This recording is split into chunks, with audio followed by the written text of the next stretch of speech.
Hello, everybody. Like she said, our presentation is Anthony, Ellie, and Stefania, and we will be discussing what is speech.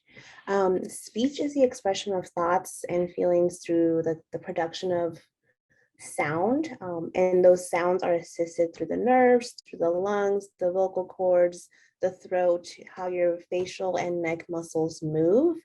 Sometimes it's interrelated where people think that speech and language are the same thing. They are not the same thing. Language is the method in which humans communicate with each other. And that involves gestures, written, drawn characters that have been adopted by culture and societies. Again, it can be written, oral, and signed. An example is an individual may have normal language skills, and that is the understanding of what they're trying to communicate and also being able to communicate back in written form, but they probably are unable to communicate verbally because if they have a cleft palate or some sort of abnormality within their vocal cords. An individual may have the ability to speak clearly, but has limited language skills because of a stroke or some other abnormalities there. So some key words that we will be going through is articulation, is how sounds are made through the mouth, lips, and tongue. And Stefania has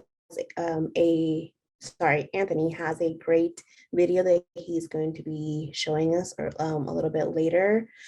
Fluency is the rhythm of our speech. Voice is how the vocal cords and breath make sounds. Receptive language disorder is having the difficulty understanding what someone is saying. And expressive language is disorder is having difficulty sharing the thoughts.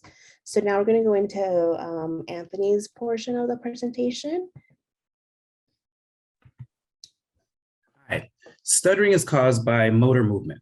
Rather than genetics, neurology, or motor patterns, this approach focuses on observable aspects of speech, namely stuttering itself. It's easy to observe and document a stutter, but what are the internal fears, avoidances, frustrations, or reluctancies? Despite available treatments, their long-term effectiveness is unclear, especially in adults. Parents often ask children to stop stuttering and control their speech. Stuttering, according to Wingate, is not readily controllable, suggesting that they might stop.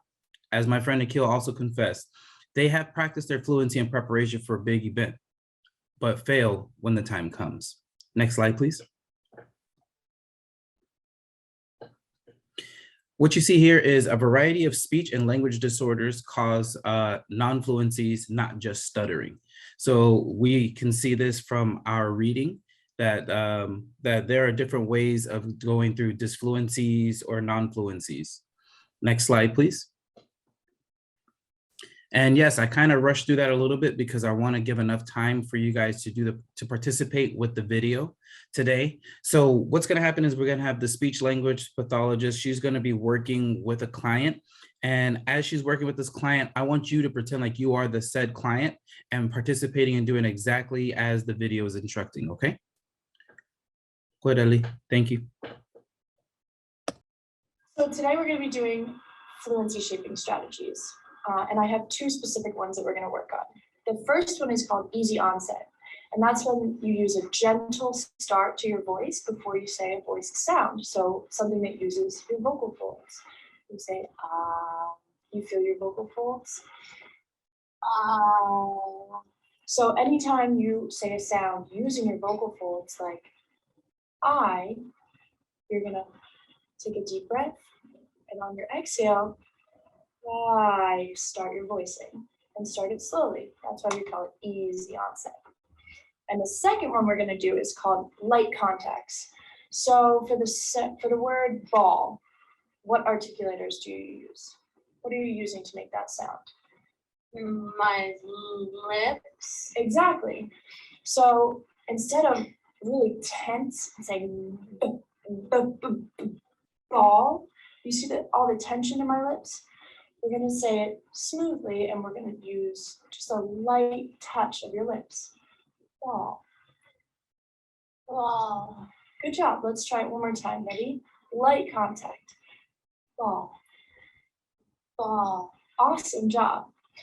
You told me before that you really like art class in high school.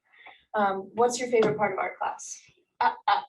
I like to paint. Okay, so I brought a piece of paper and I brought some paint and a paintbrush. So we're going to associate this with our two strategies that we learned. The first one, easy onset. Do you remember what that is? That's where you gently start your voice. So you take a breath. I. Can you do that for me? I. Good job. So that's like when you're painting, you don't push the brush down right away and start painting, right? Because that would cause a glob in paint. Let's see. So this is like a stutter, where you push really hard to try and get the sound out, and then you go. See how it's messy? So if you do an easy onset, take a breath.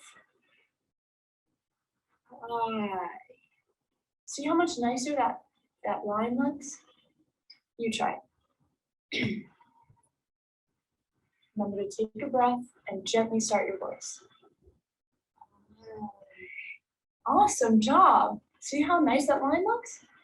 So now we're going to do light contacts.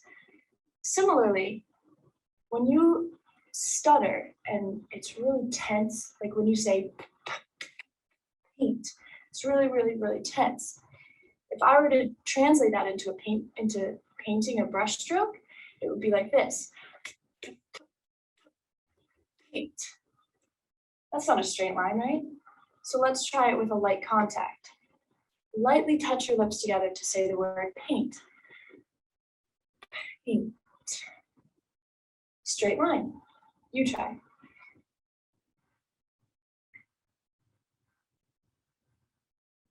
Paint. Good job. That's awesome. So these strategies are, as I said, used for obtaining fluency. It's going to be a little weird at first. You're going to start your voice. You're going to be taking a deep breath and starting your voice slowly. But once you get comfortable doing these, they're tools that will help you have fluent speech at a normal rate in the future. Do you think that these are strategies that you can use? Yes. Awesome job. I liked your easy onset.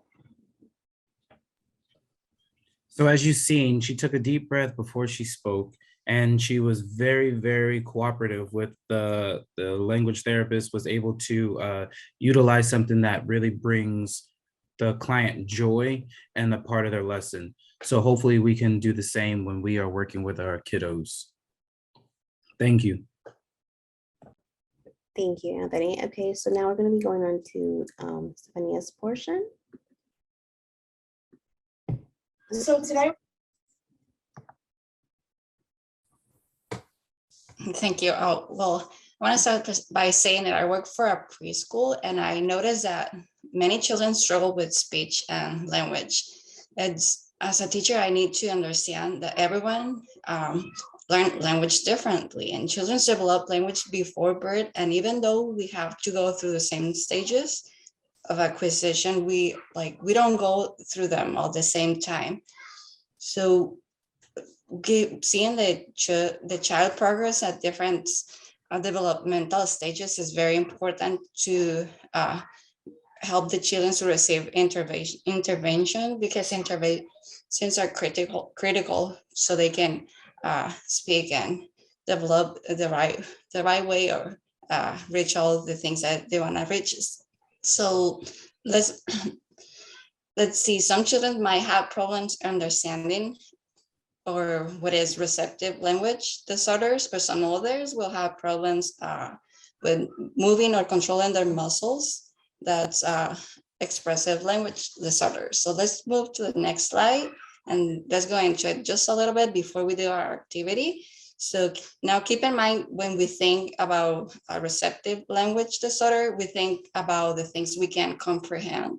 Like if we can understand what is said, or we can, and it's different from expressive, that is more about how we communicate. Like if I have trouble saying one word or another, that's more of the expressive side. And the next slide is about how speech disorder is different from language disorder, because speech is more about how we have some problems while we say the words, because we can't, or we don't know how to control our muscles. And an example of this is the apraxia of speech disorder. It could be an articulation disorder, a voice disorder, or fluency disorder, but all of them we will include in how we control our muscles and how our brain gives the order to our muscles to work and get all those words that we need to say. So let's go and try our by ourselves. We can't really like understand, I guess, how they feel, but we can try. So let's go to the activity. Next slide, please. Now I'm gonna need you guys to get a pen or pencil and a little bit of paper, just because we're gonna draw what you see here. Draw, and I'm gonna need someone to read, and everybody's gonna listen. This is Latin. It's a language that I was hoping nobody knew about, or if you know it, well, don't say nothing. So here we go. So if you have your pen, please draw a circles. Then next a quadrata, and then a triangulus, ovale, y a core. Okay, it's okay. You'll have time to do it while we read the sentences or the little things that we put in here. So if you want to participate, please raise your hand so you can help me out with this, because I'm gonna need two people to read these two sentences. If we have anybody brave enough to read those, please let me know. If no, I'll choose someone. So I have a hand up. Go ahead, Jennifer. Okay, go ahead. Can you read for us the first sentence, number one, the blue one? Is it me? Yes. Okay. Inner status necessitudines uniusquisec dominum servar penit. Okay, now I need another one who's brave enough to read the next phrase. I see. Go ahead, Jeff. Animulia vaga blandula hospes es consescu corporis que nunc abibis in loca pallidula rigida nudula nec ut soles dabis iconos. Okay, great. Thank you both for being brave. The last part is the name of a poet that made this. So we were tasting our receptive and expressive language. We had a lot of trouble like listening what was being said. I bet none of us knew all the things that were here. So that's how some people feel. Some people can't understand what they're saying or listening. And then let's move to the next slide. That makes me think about people that's learning another language. What happened? Yeah, the next slide. What happened if we don't know the language? So how do you feel like reading or even expressing yourself? Do you have problems understanding the words, or do you have problems reading the words? What do you make of this? So let's move to the other slide, and that's gonna be in English. So we'll have you guys now doing the same. But now we're gonna grab the pen that I asked you to have in hand and put it in your mouth, like the picture. Well, you can put your finger if you don't have a pen on hand. Just bite it. We're gonna do all together. I'm gonna ask you to read the part with it say draw, circle, square, triangle, but with your finger or pen. So let's go for it. Circle, square, triangle, Oh, her. Okay, that's kind of weird, huh? So what's happening here? We're not gonna read the other part, the blue and green, but that was what was being said before. How do you feel about what you draw before? Do you got it? Like, do you draw a circle first and then a square and a triangle, or were you drawing something different, or you didn't know what to draw? So how's that gotta be with language and speech? So let's go to the next slide and answer some questions.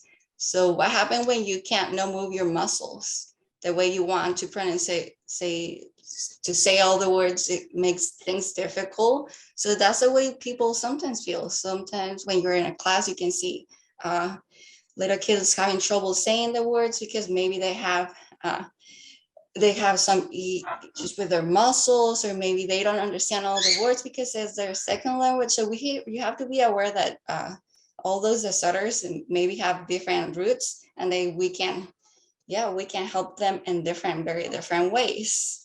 So I think that's it for the activity. Thank you for your participation. Now, the wrap-up questions that we have is: we are learned different. We are different, but we can achieve great things, and it's great that we have this area of study that help us to understand more about language and speech. So we know the difference between language disorder and speech disorder. Does anybody want to speak up and say what is a language disorder? So is anybody want to answer this question? Does anybody know what is the difference between language disorder and speech disorder? Any hands?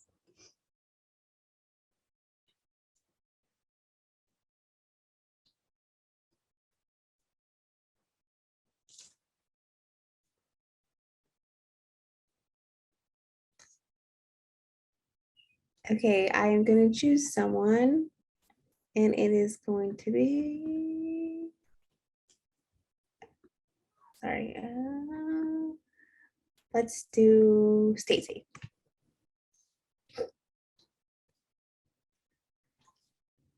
Language disorder would be more how we communicate non-verbally, maybe, and then speech, how we use our voice and words.